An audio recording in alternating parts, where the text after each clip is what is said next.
Hi, everybody. Welcome to the Parallel Systems broadcast. I'm your host, Mike. Tonight, we're doing a live stream. We're going to be talking about what pretty much everyone in the world is talking about, which is, of course, Donald Trump's new mobile phone. It's gold, it's $499. No, of course, that's not what we're talking about. We're talking about Israel bombing Iran, an unprovoked attack which has led to really a war. That's what it is. They might not call it that, but if you send missiles over one place and blow stuff up, and they send missiles back the other way and blow stuff up in your place, that's a war.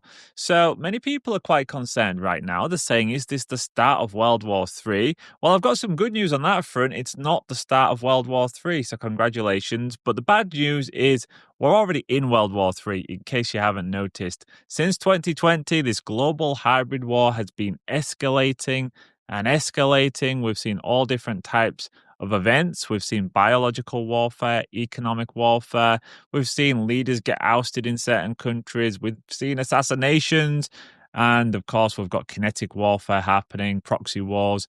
And now we've got this new conflict, which adds to the long list of other chaotic events that have happened. Throwing the tariffs as well, of course, that's another economic war. And really, what we're seeing is the US and one side of the world pitting up against the other side of the world. And this is because of the Thucydides trap moment, which is when you've got a declining superpower in the US that still has a lot of residual might and influence. And then you've got a rising superpower, or in this instance, I'd say it's a collective of countries that are seeking to de-dollarize and create their own system, which we know the US and the corporations that control the US don't like. They don't like other people having too much power. So we're having this butting of heads moment. And it's just like World War One and World War Two, in that we're seeing the grand chessboard being flipped in the air and everyone's pulling at it, fighting for a better position on the board. You can almost imagine it like a giant cake. All the slices were nicely cut up after World War II. It was the post-World War II order. And it was based on three pillars. It was based on the US dollar as the global reserve currency. It was based on the US as the protectorate of trade for allied nations. And it was also based on world trade flowing pretty smoothly. So the US protectorate, the dollar, and world trade. Well, that's all imploding. And we've just seen the investment world in general, moreover, in the past year, reject US treasuries and say, actually, we don't trust you anymore and we don't trust those bonds. So once you take out that pillar, all of the other pillars start to fall in short shrift. And we've been seeing that anyways, because China has pretty much got the global share of manufacturing, which the US no doubt sent across willingly. That was willingly done because they've got this giant debt Ponzi and they needed to send as many treasuries as possible to as many people as possible to kick the can as far down the road as they possibly could. And now the US is saying, okay, well, we've handed over all of this military and economic and manufacturing strength to China by giving them lots of money. But we don't want them to be strong. So now we're going to pull the rug. And Europe, yeah, you're in the firing line too. We're going to blow up Nord Stream and we're going to chop up the world. We're going to take resources and rare earths and we're going to create the next system. And then you've got the other side saying, well, we don't want that. We've decided we're going another direction. So that's why proxy wars are happening. That's why invasions and cyber attacks. And then you've got all these other players too, like Israel. They've got their own interests. Yes, Britain has their own interests, but really it's one giant block on one side and one giant block on the other side. That's the best way of understanding the conflict. But you can always zoom out to a higher level and say, but wait a minute, there's all these corporations and these super rich people. Yes, that's the way it works. But what we see is the conflicts, the wars, the lights going out in certain nations, bridges blowing up, and all kinds of craziness. That's what we lived through. That's what we witnessed. The same as if you was there during World War One. You thought you was fighting for one thing. Well, no, you wasn't. You was fighting for oil companies. You was fighting for the military-industrial complex and Big Pharma and all these other businesses. But they don't know that. They think they're fighting for the propaganda narrative. The same way people today think what's happening is the narrative that they're being given through the screen, but actually it's many other things. So what I try to do in my analysis, of course, is look at the bigger picture. And, this war that has happened with Iran, or this conflict, call it what you will, it's certainly not just an Israel-Iran thing. It's clearly much bigger than that. It's to do with America and China and Russia and all of the other stuff that's been happening. Now, if you look at this graphic here, This is something I created 6 months ago when I first said that in 2025, I believe there's going to be a conflict with Iran. This was before Trump had even taken office. He'd won the presidency, and I did a cognitive dissonance show, and I created this graphic. And it was a list of all of it was just a group of some propaganda narratives that I was seeing that helped me understand that, yes, there was going to be a conflict with Iran. And there was a few reasons why I thought that. One was because they were seeding the narrative. Two was because we had the peak of the solar cycle, which always coincides with global conflicts. Three was that we was going into the end of a big debt cycle with a financial reset. So clearly we was going to have a big expansion of the global hybrid war, which I saw had already begun in 2020. But let's just go through some of these headlines that helped me understand that we was going towards this conflict. Joe Biden tells Trump Iran is the most immediate threat. Really? Really? Why? I don't know. Did Iran attack the US? Did Iran attack anyone? I don't know. Iran has a hit list of former Trump aides. The US is scrambling to protect them. Israel expects Trump to take a hard line on Iran. Miriam Adelson, she was one of the super rich Jewish ladies who gave Trump a ton of money to get into power. She said that Trump is working on a plan to topple Iranian government. So all these narratives about Donald Trump, I had nothing to do with this. Well, they were talking about this 6 months ago. If you didn't see the writing on the wall, it's probably because you got too bogged down in the silly, heroic narratives that the mainstream media were giving you. American fighter pilots explain how they fought an overwhelming Iranian drone swarm in total darkness. Trump said to lift all military restrictions on Israel on day one. And then the final one, DOJ announces charges in Iranian plot to kill Donald Trump.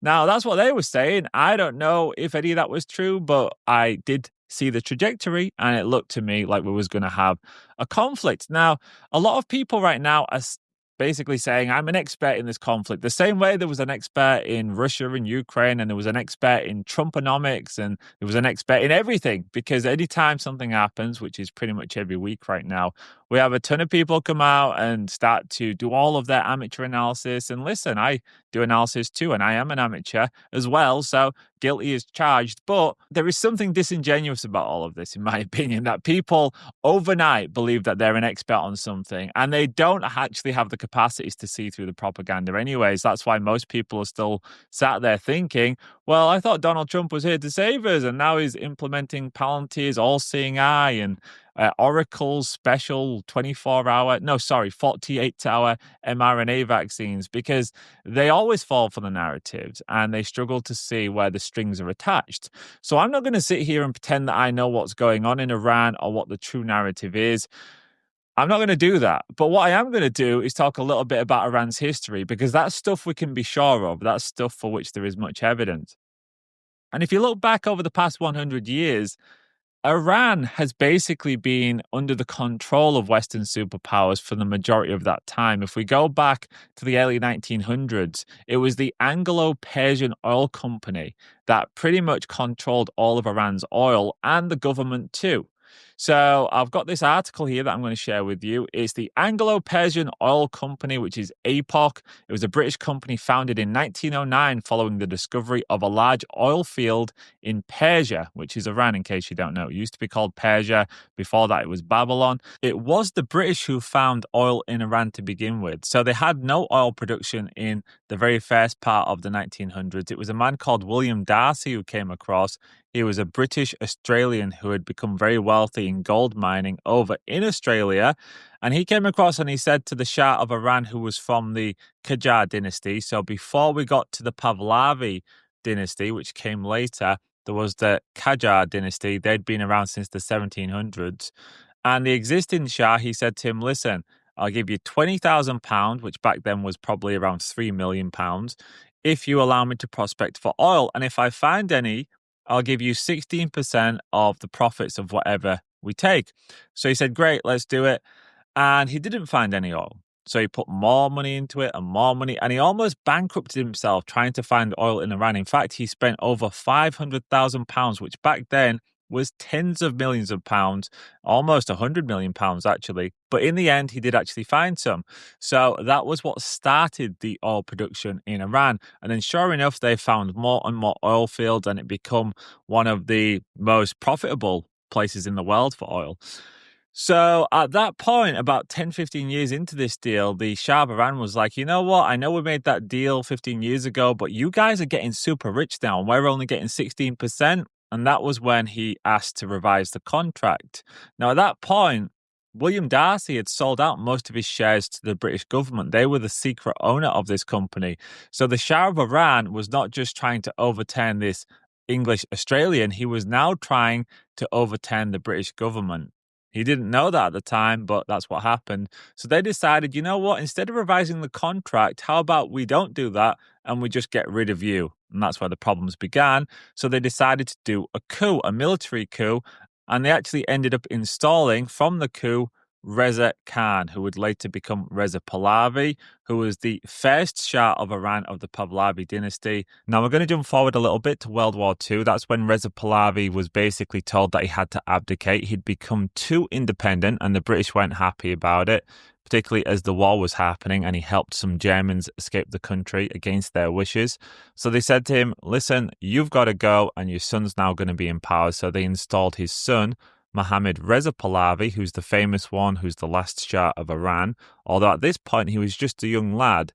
So they thought, we'll put him on the throne and we'll have basically the Prime Minister and Parliament run the country, and we'll control Parliament. So that's what happened. And he stepped aside. He went into exile. His son became the Shah, but basically lived in his palace and had very little to do with the country for a long time.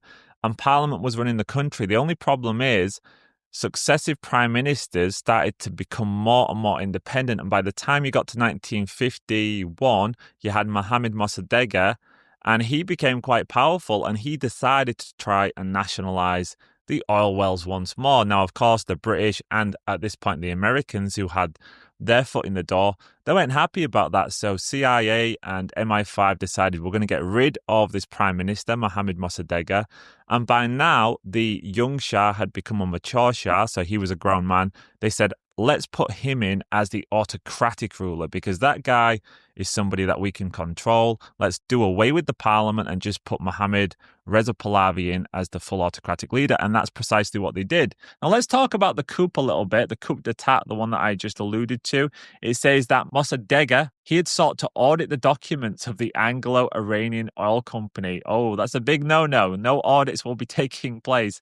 And it was a British corporation, and it's actually British Petroleum. So if you know the company BP, British Petroleum, that's actually the Anglo-Iranian Oil Company. That's what spawned it. And it says they were trying to verify what they was paying in the contracted royalties to Iran and to limit the company's control over the Iranian oil reserves.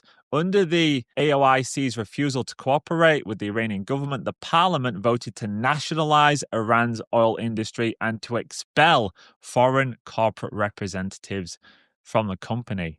After this vote, Britain instigated a worldwide boycott of Iranian oil to pressure Iran economically. Does this sound familiar to you? Does this sound familiar? If we can't control it, then we're going to control everyone else so nobody can buy from you. It's precisely what's happening in the world today.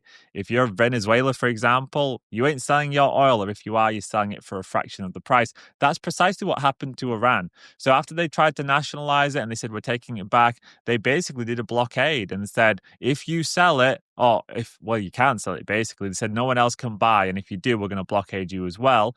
So essentially, although they'd nationalized the mines, they were getting even less revenue than they were before under this really crappy deal. And it says here that UK Prime Minister Winston Churchill and Eisenhower decided in early 1953 to overthrow Iran's government. Following the coup, a government under General Zahedi was formed, which allowed Mohammad Reza Pahlavi, the Shah of Iran, Persian for king, so he was the ruler, to rule more firmly as a monarch. He relied heavily on the United States' support to hold power. According to the CIA's declassified documents and records, some of the most feared mobsters in Tehran were hired by the CIA to stage pro-Shah riots on the 19th of August.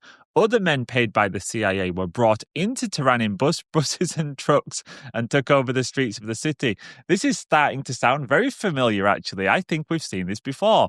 Between 200 and 300 people were killed because of the conflict. Mossadegh was arrested, tried, and convicted for treason by the Shah's military court. And on the 21st of December, 1953, he was sentenced to 3 years in jail, then placed under house arrest for the remainder of his life. Other supporters were imprisoned, and several received the death penalty. So that is how the Shah got into power.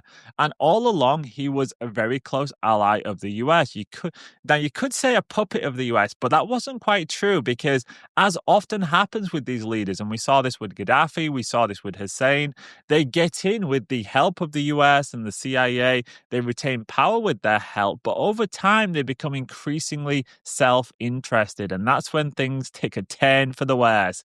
They, of course, become extremely rich and powerful. And I think at that point, they likely believe that they can control themselves and their own nation and get away with it. But the moment you start to mess with oil, it's game over. It's a one-way street. And that's actually what happened with the Shah as well. Now, to understand the downfall of the Shah and the installation of the Ayatollah, you have to also understand this, which is the Consortium Agreement of 1954.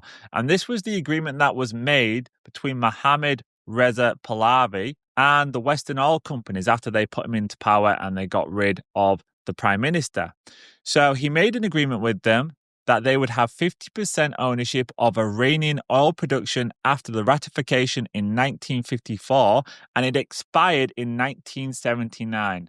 Now, that's an interesting date because it was in 1979 that the Shah of Iran, Mohammad Reza Pahlavi, suddenly got overthrown in the Iranian Revolution and he had to flee and he was dead within a couple of years. Isn't that interesting? What a coincidence. And it says, according to the consortium agreement, 40% of Iran's oil shares belong to 5 American companies and the other 40% belonged to Iran UK oil companies. 14% belonged to a Dutch oil company and the remaining 6% to a French oil company. Now, these are all big name companies that you would recognize: Royal Dutch Shell, British Petroleum, and some of the big names in America, which would be Exxon and the like. So essentially, Iran's oil was taken by the oil companies again. So once more, they had complete control over Iranian oil. Now, when you look at the terms of this, it wasn't favorable to Iran, but the Shah of Iran, he was a young guy at the time and he had really no choice. He didn't have any real authority or power in the country yet, but eventually he would come into that power and authority.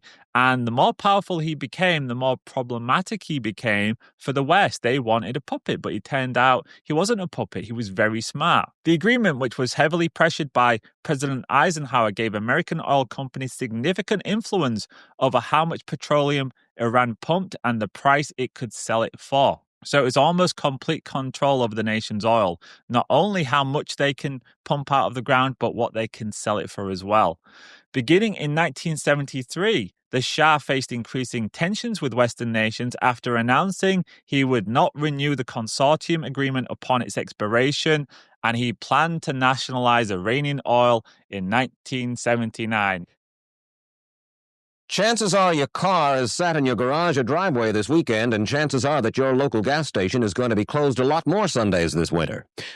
What part does the Arab oil embargo play in all of this? One Middle East monarch thinks that you're being sold a bill of goods.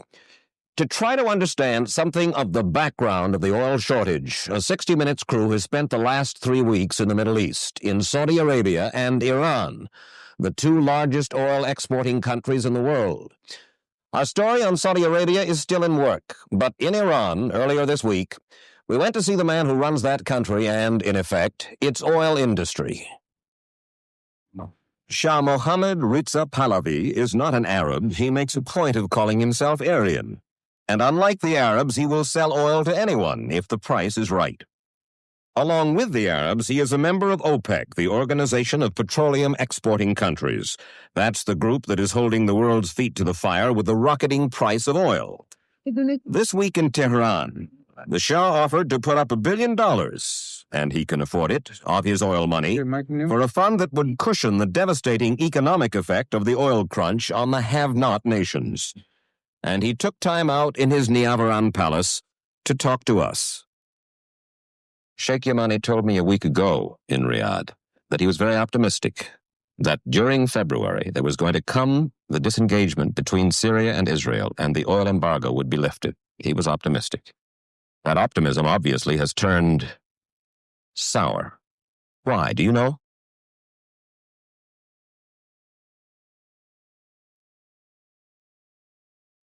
Well, there might be many reasons. One is that I don't know why you attach so much importance to this embargo on the United States, really.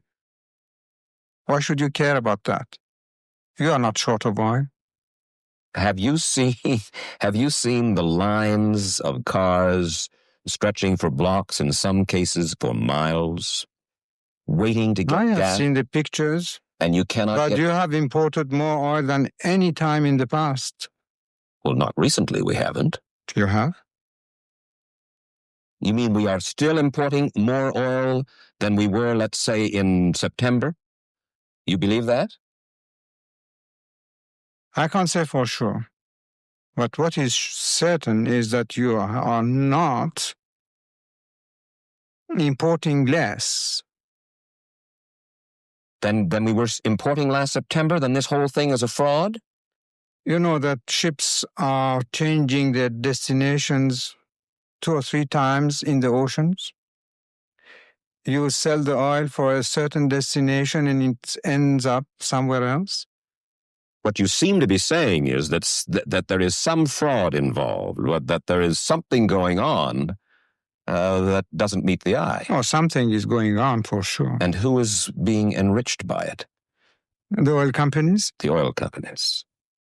You know that one oil company has made 67% interest this year and another one even more? Well, the president of Aramco acknowledges. Yes? Not the president, the chairman of the board of Aramco acknowledged to us that their profits, the parent company, will go up by 400%. Yes. Next year, just as Iran's profits will go up by 400%. Yes, but this is our wealth, our natural wealth. For them, it's only a question of manipulation. As you know, I have been across the Gulf that you call Persian and they call Arabian. Why do you call it Gulf? You have been to school, or haven't you? Yes. What was the name that you have read during your school days? Persian Gulf. All right. But they do call it Arabian Gulf. Well, they can do many things. And they find an irony in the oil situation. In this, they say, we impose the embargo against the United States, for instance, and the European countries. That drives the cost of oil up. Who benefits from the embargo? Iran, the Shah. Shah, who is the friend of Israel, benefits from the high price of oil caused by our embargo. Yeah, but only enemies of Iran could have told you that. First of all, why friend of Israel? Why? In what sense? For economic cooperation. How much? I don't know the extent of it. It doesn't come even to $2 or $3 million a year. Intelligence cooperation. You can get that kind of intelligence even in reading American newspapers. It is common knowledge that they trained or helped to train your secret police, the Savak. You do have a relationship with the Israelis, yes, there's no doubt. That's ridiculous, but we have the same relationship with all the friendly Arab countries that we train also in this country. This means nothing. The industrial nations, among them, of course, the United States, feel that you, sir, have pushed too far, too fast, and that you can trigger worldwide depression by doing it.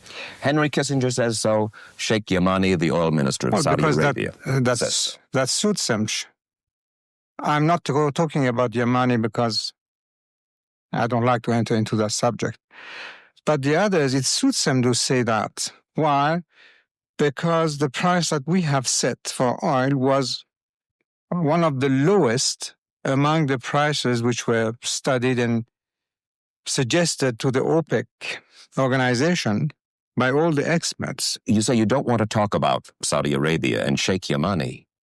Well, nonetheless, Saudi Arabia, #1 oil producer, has certainly as great a stake as you do. And yet, he says, It's going to trigger depression. It's going to trigger trouble. He has been told to say that. I'm sorry to say this. By? I'm not going to mention any names. Well, by President Nixon? I'm not going to mention any names. Ask the other member of the OPEC, all those experts in the OPEC, what they think. But what kind of pressure can somebody put upon Sheikh Yamani to say it, unless his own king says say it? You just go and ask those people. Is it going to go down? Is it going to go up? Is it going to stay the same? The cost of oil... It's going to go certainly up because, unfortunately, your inflation is going to go up. Is it going to go up on April 1st when... This I can't say. Well, you sit down with your OPEC brothers in the next few weeks, and you make a decision about the price of oil as of April 1st. Can you give us a horseback guess, Your Majesty? I can't tell you. Really. But all will depend on many factors. One is the attitude that the so-called industrial countries of the world are adopting. Is it a hostile attitude or a cooperative attitude? You tell me, sir. Second, it's the question of your inflation. The bill that they are every day presenting us is something ridiculous. The way that you are increasing your prices. On? Everything. Every kind of commodity. For instance? Say some spare parts for a radar station. That's only one little example. And from that, you can go for everything. Is it in retaliation for the rise? No, it's because they cannot control their economy. But you can. We can, and that's what we call your society a permissive society. Is that that's not the only reason you call our society a permissive society? Not the only reason. Your Majesty. Not the only reason. You are one of the longest ruling monarchs in the world today, Your Majesty. 33 years, you've survived assassination attempts, internal strife, external threats. Why? Why did I survive? Yes. Well, I believe in God. Ask him. You do? I do. I mean, very deeply. Oh, yes. And I think this is the only explanation. You have said the only explanation. You said, I will stay alive until I finish what I set out to do. What was set for me to do. By God. That's what I believe. So let's just recap where we are. We had Mohammad Reza Pahlavi in 1954 create this consortium agreement with all of the Western oil companies that essentially gave them carte blanche to come in and take Iranian oil as they always had done. That's what they put him in power for. But by the time we got to the 1970s, he had grown in power, grown in wealth. He'd done lots of reforms already in Iran.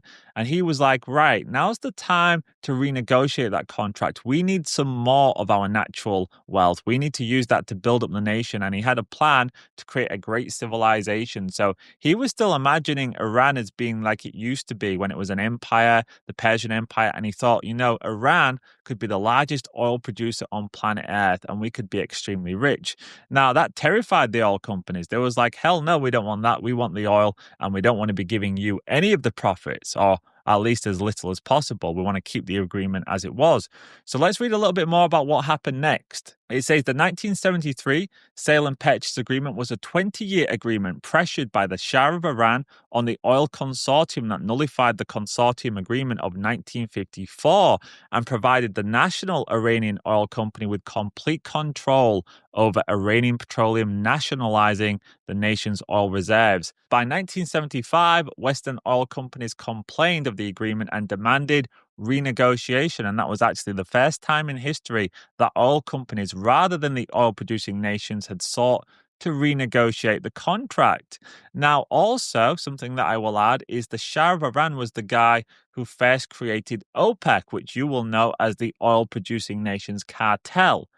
So all of a sudden, you can see how this guy went from being this young 20, 22, 23-year-old, a naive young guy, to becoming this very powerful autocratic leader that no doubt had been aided, installed by the CIA and by Western intelligence. And he also had a relationship with Israel too. He was kind of an ally. But then towards the end of his rule, he started to become much more independent and autonomous. And he wanted to take back some of that wealth. And he also started to say some things about Israel publicly and about other nations that no doubt caught the ire of those nations too. 60 Minutes made its yearly pilgrimage to the Shah's palace in Tehran to canvass the royal views on assorted topics, among them our presidential election. He clearly favors Ford, though he will not say so publicly. He thinks Carter fails to fully comprehend Iran's role in the defense of American interests. On the Middle East, the Shah is committed to a secure state of Israel, but he insists the Israelis must give back the Arab lands they conquered in 1967, and he believes the Jewish lobby in the United States helps breed Israeli intransigence on that matter. In fact, he says American presidents and presidential candidates are too quick to do the bidding of the Jewish lobby.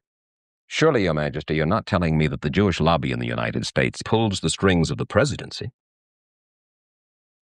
Not entirely, but I think even a little too much, even for Israel interests.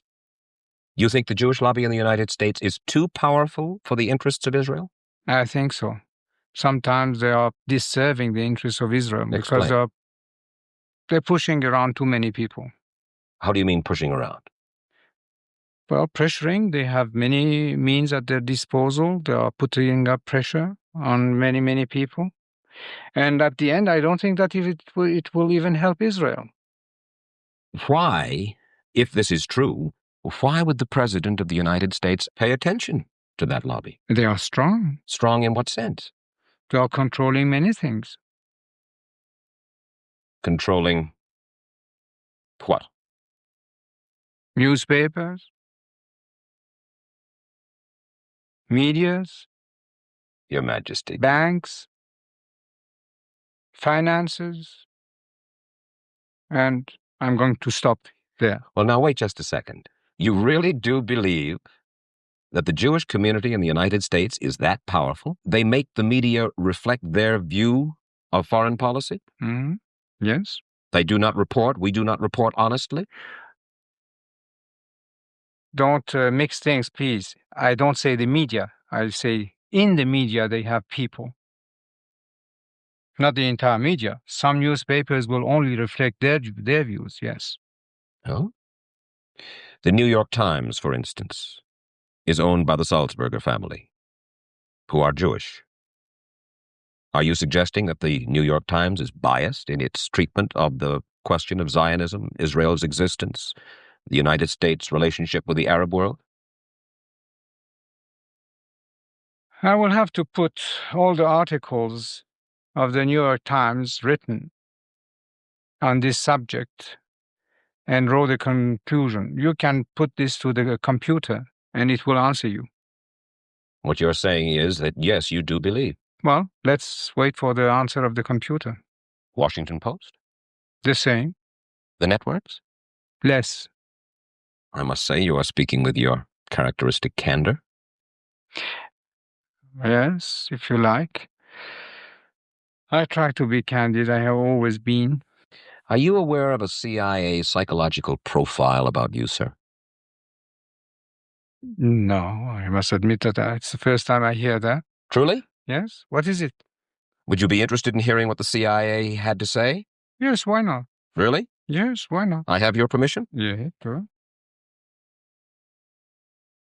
You won't send me to the Savak if I ask? No, I would spare you this terrible ordeal of going through torture.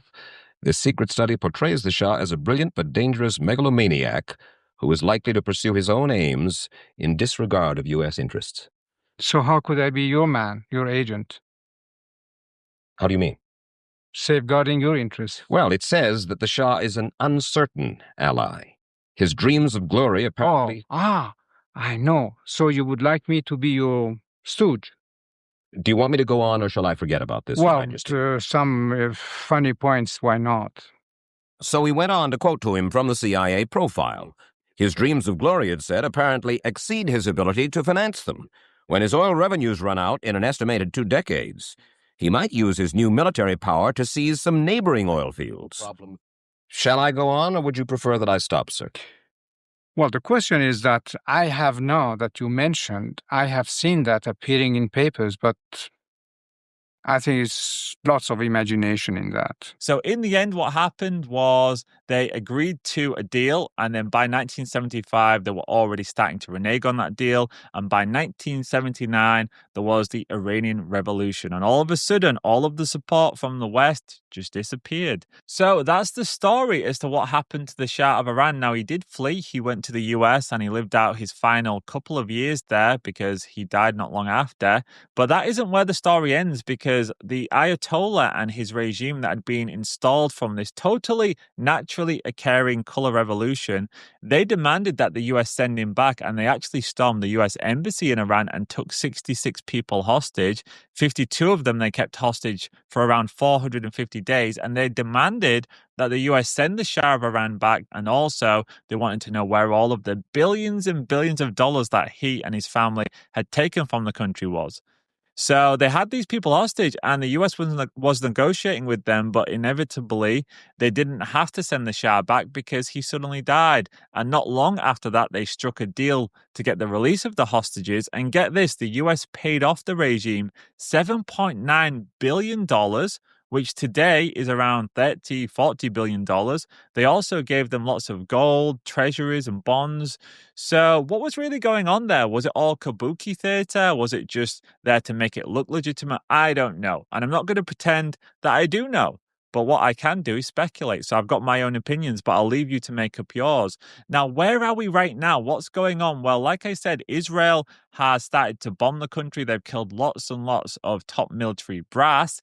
And it looks to me like they're looking to do some regime change. Now, who are they hoping to put into power? Well, it's very ironic. It's very ironic because it's Reza Pahlavi, who is the son of the last Shah of Iran who died in 1980. And we know they're trying to put him in power because he's been talking about it for pretty much most of his life. He lives in the US. And you can see here, Pahlavi's visit opened way to revive Israel and Iran ties, Intel minister says. And it says here, Iran's exiled Prince Reza Pahlavi left Israel on Friday afternoon after 5 days of meetings with senior officials and visits to cultural and scientific centers. Israel's intelligence minister, Gila Gamliel, who was officially hosting Pahlavi and his wife Jasmine during their 5-day stay, said on Friday that Iranians and Israelis can move forward on the path of progress together. And I've got this one here. Son of late Shah urges Iranians to break with the Islamic Republic. So right now he's trying to start a revolution from within. He wants the young people to rise up. And I think that's the real objective here, is to try and get regime change from within.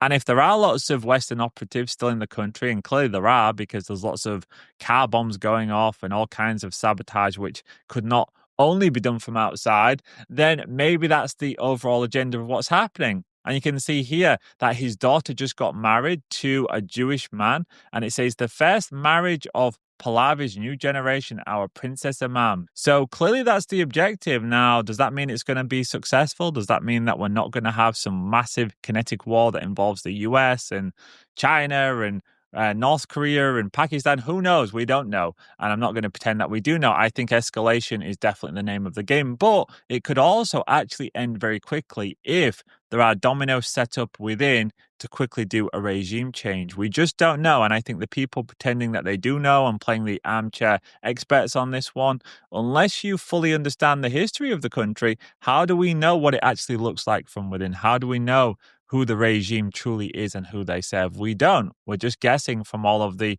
theatrics that we've seen over the years. North Korea is a regime arming with missiles and weapons of mass destruction while starving its citizens. Iran aggressively pursues these weapons and exports terror, while an unelected few repress the Iranian people's hope for freedom. Iraq continues to flaunt its hostility toward America and to support terror. The Iraqi regime has plotted to develop anthrax and nerve gas and nuclear weapons for over a decade. This is a regime that has already used poison gas to murder thousands of its own citizens, leaving the bodies of mothers huddled over their dead children. This is a regime that agreed to international inspections, then kicked out the inspectors. This is a regime that has something to hide from the civilized world. Those weapons of mass destruction got to be somewhere.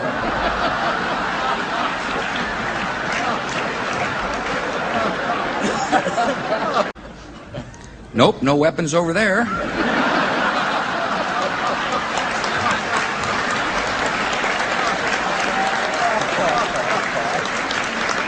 Maybe under here. So what are we going to see next? Well, none of us actually know, but many people are worried about a massive oil shock. But I would say really we've got the worst of all worlds. We've got this everything bubble that is rolling over and collapsing, similar to the 1929 crash. We've got tariffs, we've got protectionism, we've got the collapse of the post-World War II order. So we're going into a period of chaos no matter what. We're also going into that global slowdown. So we've got a depressionary environment coming. And yet we've got massive inflationary pressures too from all of the currency that's being created. So we've got a huge wave of inflation coming. And if we do see an oil shock as well, like the 1970s, and I've got this image here which shows us Iran and the Strait of Hormuz, which is that 20-mile gap there, and Iran can basically shut that whole thing down. And maybe that's a part of the narrative. Maybe that's what's going to happen because about 20% of global oil goes through there. So who knows what we're going to see next? We simply do not know. The one thing I do know is that gold's going to do very well in this environment, as it always does when you have massive amounts of chaos. And really, that's the trade. It's to be in the assets that do well during chaos, that do well during currency collapse, that do well during cyber attacks, when your digital crap assets just disappear, when your fiat currency disappears, when the banks go dark. All of those narratives are fantastic for gold. The worst narrative for gold is if everything goes back to the happy days and we have low inflation and we have everyone just get along. But I don't think, based on what I'm seeing in the world, based on the trajectories, that is what's going to happen. So I'm going to leave it there for tonight's live stream. I do have a Substack article that I'm opening up for free to non-members, so you can check that out. The link's in the description. I do discuss this a little bit more in that. And of course, if you'd like to listen to my newsletter, you can find that over there as well. In closing, thank you all so much for listening. It was a long one. I'd love to hear your comments on what's happening in the world. I might read them, I might not, but you can leave them below and we'll see. Thank you so much for listening, and I'll see you in the next one.